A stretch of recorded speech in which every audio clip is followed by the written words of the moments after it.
minute and a half to go to the start as Macif leads them in. Hugo Boss well away from the line at the moment. Alex Thompson going to take a bit of a run at it.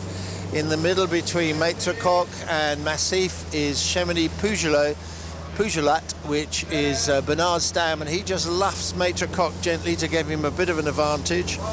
We're going to have the 1 minute signal in 3 seconds, 2 seconds. 1 minute to the start of the Imoca, the Open 60s, and Maitre Coq goes across the stern of Bernard Stam's Chemini Pujolat with about half an inch to spare as her bowsprit just raked across the stern of this black and yellow Open 60. But it's the red and white Maitre Coq so close to Chemini Pujolat having to luff up, and what's going to happen is Bernard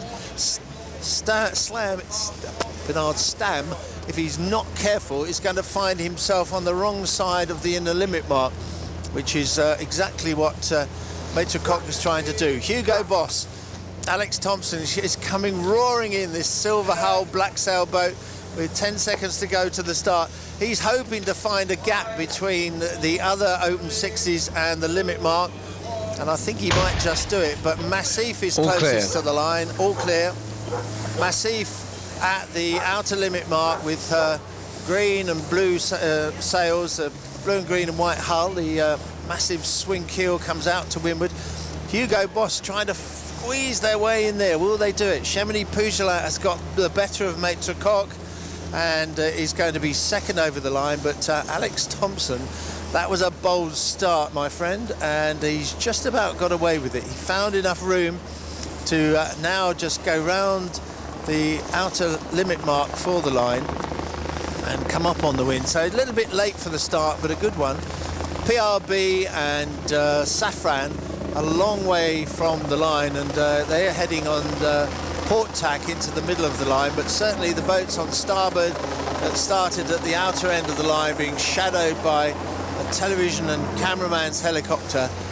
They're watching these Open 60s. Maitre Coq had to tack away. She's tacked early towards the mainland for two reasons. One, I think that she saw the advantage that Oman Air had when she went there, but also she was being heavily blanketed by Chemini Pujolat and also Hugo Boss. So at the moment, Macif, Francois Gabart, the winner of the Vendee Globe race, he is leading the Open 60s in the Rolex Fastnet race 2013. Maitre Coq heading towards the fleet of boats that are waiting for their starts, and also a lot of spectators. So it's going to be exciting when she comes there, because those deck spreaders scything their way through the fleet over the top of everything else. So they'll be watching out for that. But Hugo Boss tacks as well. Alex Thompson tacks the silver-hulled, black-sailed Hugo Boss with the huge Boss logos on those sails, and the fluorescent orange bowsprit and the fluorescent orange keel.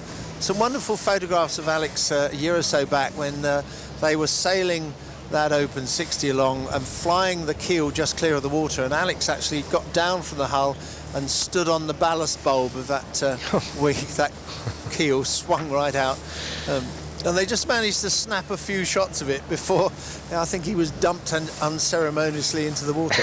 But he had his posh Boss suit on then as well.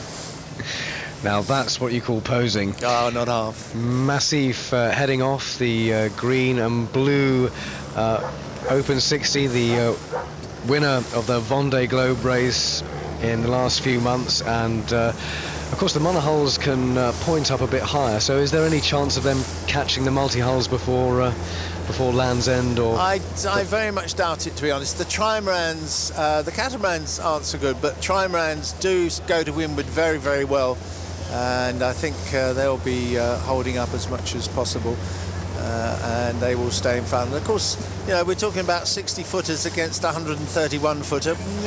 Not much in it, really, I suppose. Alex Thompson doing the grinding there, as I think he's sailing with Guillermo Altadell. Guillermo is a well-known Spanish sailor, has a fiery temperament, as Guillermo, But Alex was doing the grinding there as he got that jib home, and Guillermo doing the steering. He's just sailing the boat, just steering the boat. I think it's Guillermo sailing with Alex anyway. Sorry, I read that somewhere. Looks like him.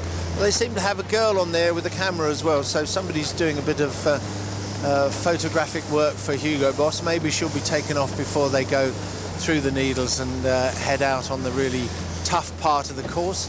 Looking down towards, well, past Newtown, past Bewley, we can see the trimarans, and they really are moving now. Prince de Britannia's out there, but it's Spindrift in the lead. Banque Populaire is catching up. And the cruising catamarans, who make up the rest of this fleet, they're still not made it past Stansell Point yet. Much slower than the massive tries that are out there leading the fleet. With I can see that Oman Air is still ahead of Group Edmond de Rothschild. Spindrift way out in the lead now. Prince de Britannia starting to try and catch up with the 70-footers, the MOD 70s. Hugo Boss really heeled now, got a nice breeze of about 8-9 knots, generating her own speed, spray flying off her windward rudder. And I think Bernard Stamp's got a good one there. He's had an early tack in the middle of the fleet. Macif seems to be stalled a bit. PRB's catching up, and so Safran. So it's all to play for in the open 60s, and wonderful sight of these huge boats with their massive rigs. Can you imagine sailing one of those on your lonesome round the world? Maybe not. No. I can't imagine sailing it around in front of cows. No, that's probably even more nerve-wracking, to be honest. But Hugo Boss heading off there. PRB, the open 60s that started closer to the Isle of Wight, not with such great starts. Maitre Coq there, the orange and white open 60. They had a good start. Just crossed ahead of Hugo Boss. So that's good for them, but it was Macif, Francois Gabart with the best start there, but it's still a little bit tricky. Now, this is the 4-minute preparatory.